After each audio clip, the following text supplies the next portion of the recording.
जो स्वर्ग के राजा हैं वो नेगेटिव कैसे हो सकते हैं। हम तो ये बोलते हैं कि अच्छे काम करोगे तो स्वर्ग मिलेगा, और जो स्वर्ग का राजा है उसने तो सबसे ज्यादा अच्छे काम किए होंगे। जब सती मरेगी तो ऐसा तो नहीं कि इस बार मैं कोई अलग तरीके से रो दूंगा, या जब गणेश के साथ में जो भी होगा वो मैं अलग तरीके से एक्सप्रेस करूंगा, या हालाहाल पी के इस बार कुछ अलग तरीके से दर्द का इजहार करूंगा। वही सब वही रहने वाला है। ये हमें ना सिर्फ एक लाइन बोलता है, और वो एक लाइन कभी कभी हमें इतनी ज्यादा दिल पे लग जाती है कि फिर उसके बाद हमें दोबारा बोलने की जरूरत ही नहीं पड़ती। फिर वो हम अपने आप ऑटो पे मोड पे आ जाते हैं और काम करते रहते हैं। नमस्कार दोस्तों, मैं हूं मोनिका मिश्रा। आप देख रहे हैं इंडियन एक्सप्रेस जनसत्ता, और आज मैं आपको मिलाने वाली हूं शिव शक्ति के इंद्रदेव से। जी हाँ, so well, let's welcome. Hello sir, welcome to Indian Express. Thank you so much. Okay, so well, क्या कुछ कहना चाहोगे? इसके पहले भी हम आपको बहुत सारे मैथोलॉजिकल शोज में देख चुके हैं, ये कितना डिफरेंट है देन रेस्ट? ये पहली बार है जब मैं माइथोलॉजी में एक राजा का रोल कर रहा हूँ, जहाँ पे इतनी सारी ज्वेलरी पहनी हुई है। वरना अब तक तो आप लोगों ने मुझे भस्म लगाए महादेव के रोल में ही देखा है। और ये बहुत बड़ा चैलेंज लिया है मैंने कि महादेव करने के बाद वो भी इतनी ज्यादा बार इंद्र का रोल करना, देवराज इंद्र का रोल करना, जो कि हमारे जनमानस में एक थोड़ा सा ऐसा इंद्रदेव के बारे में एक ऐसी धारणा बनी हुई है कि थोड़े से नेगेटिव शेड्स हैं इनके। तो मेरा ये मानना है कि जो स्वर्ग के राजा हैं वो नेगेटिव कैसे हो सकते हैं। हम तो ये बोलते हैं कि अच्छे काम करोगे तो स्वर्ग मिलेगा, और जो स्वर्ग का राजा है उसने तो सबसे ज्यादा अच्छे काम किए होंगे, तो उसे नेगेटिव नहीं बोला जा सकता। लेकिन है धारणा, तो वो अब कैसे मैं इसको चेंज करता हूँ ये मुझ पर है। आई होप कि आप लोगों को पसंद आए। राइट, क्योंकि बहुत अच्छी बात कही आपने कि ये लोगों का जो है पर्सपेक्शन तो वैसा ही है। बट इसके अलावा अगर मैं आपको पूछूं कि इसके पहले आप ऑलरेडी कर चुके हो तो डेफिनेटली कंपैरिजन तो होगा ही। सो उस कंपैरिजन को आप किस तरीके से देखते हैं? एंड सेकेंडली, जब हम आपको ऑलरेडी महादेव के कैरेक्टर्स में देख चुके हैं, हनुमान के इसमें, तो फिर यहाँ पर इंद्र बनना ही क्यों चूज किया? यहाँ पर भी हमने आपको महादेव की भूमिका में भी देख सकते थे, so why not that? Mahadev की भूमिका में मैंने इसलिए नहीं किया क्योंकि इस शो में महादेव अगले 1 साल में जो भी करेंगे, मैं पिछले 7 साल में 10 बार वो सब कर चुका हूँ। तो मैं नया क्या करूँ अभी? मेरे वही मैनरिज्म्स, वही एक्सप्रेशंस रहने वाले हैं। जब सती मरेगी तो ऐसा तो नहीं कि इस बार मैं कोई अलग तरीके से रो दूंगा, या जब गणेश के साथ में जो भी होगा वो मैं अलग तरीके से एक्सप्रेस करूंगा, या हालाहाल पी के इस बार कुछ अलग तरीके से दर्द का इजहार करूंगा। वही सब वही रहने वाला है। तो वो रोल की एक लिमिटेशन है कि या तो मैं होता पुलिस वाला होता, तो किसी में मैं करप्ट हूँ, किसी में ईमानदार हूँ, किसी में ताकतवर हूँ, किसी में कमजोर हूँ। या तो सेम ही कैरेक्टर है ना, तो उसको कितना अलग से किया जा सकता है। तो ये एक लिमिटेशन थी। मैं एक रोल को बहुत बार ऑलरेडी कर चुका था।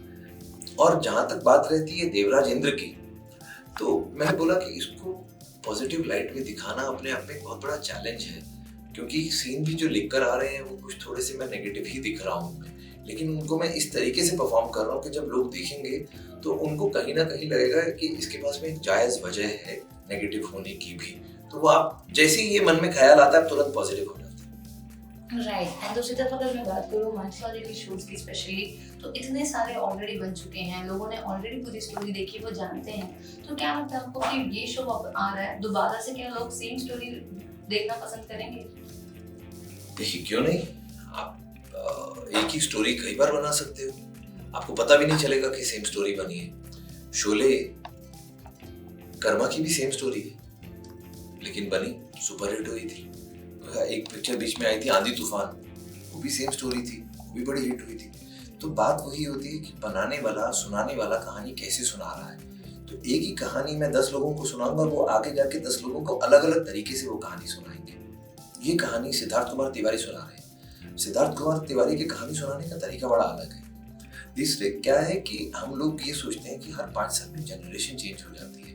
अब जो 10 साल पहले शो बना था वो शायद आज की जनरेशन नहीं देख रही होगी। तो हमारा ये फर्ज बनता है कि आज की जनरेशन को भी शिव कौन थे, सती कौन थी, इनका प्यार कैसे हुआ, कैसे अलग हुए, फिर कैसे एक हुए, ये हमारा भी फर्ज बनता है कि बताते रहे। हर 5-7 साल में ये शोज बनने चाहिए, जिससे कि जनरेशन देखे तो सही, नहीं तो फिर they lose in touch with our culture.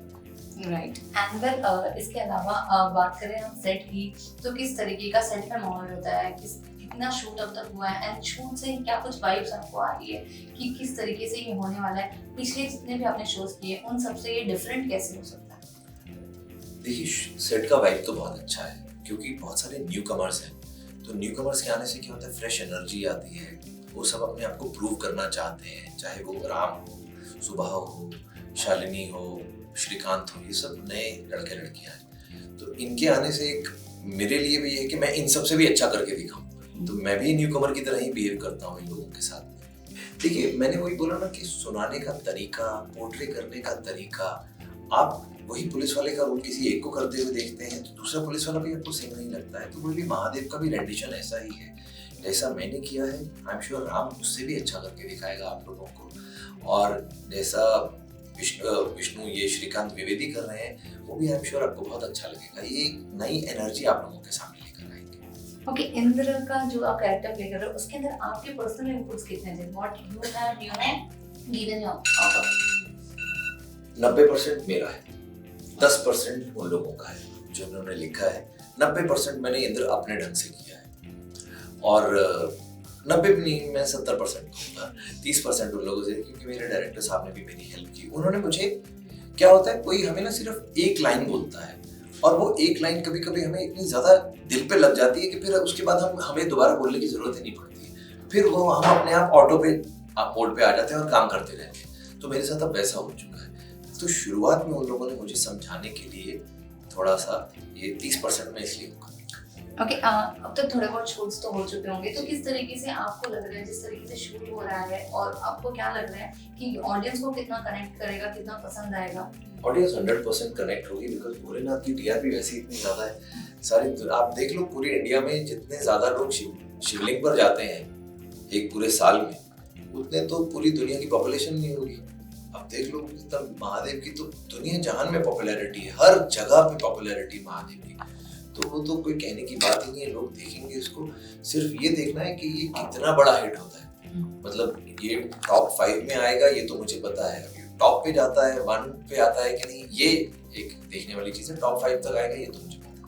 Okay, जब आपका कैरेक्टर आपको पता चला, जब आप रिसर्च कर रहे थे, कैरेक्टर के लिए प्रिपेयर कर रहे थे, उस वक्त क्या कुछ आपके जहन में आया था? कितना आपने रिसर्च किया है, और कौन सी चीजें ऐसी हैं इंद्रदेव के बारे में जो आपको पता पहले नहीं थी, जो अभी आपको पता चली? हाँ, ये बहुत अच्छी आपने चीज पूछी।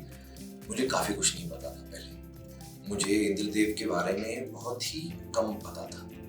तो फिर मैंने धीरे धीरे ये रियलाइज किया कि यार आदमी तो हीरो है, और फिर कई चीजें मैंने खुद समझी भी कि सबसे ज्यादा इसको आक्रमण का सामना करना पड़ा। इसके ऊपर हर समय दुश्मन इसके ऊपर टूट के पड़ते थे।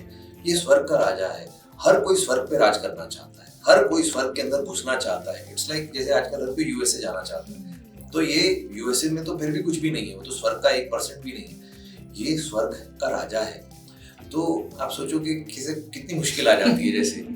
तो ये वैसा आदमी है कि भाई इसके पास में इतनी दुनिया की सबसे ज्यादा डिजायर्ड जगह का राजा ये है।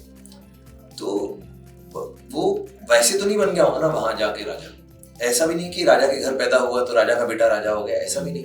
He is an appointed person. Appointment क्यों हुई होगी? किसी को भी, आपको लिया गया, इन्हें लिया गया, किसी आप लोग अपने घर की कंपनी में नहीं हो, आप लोग को नौकरी पे रखा गया या आप अपना काम अच्छे से करते हो।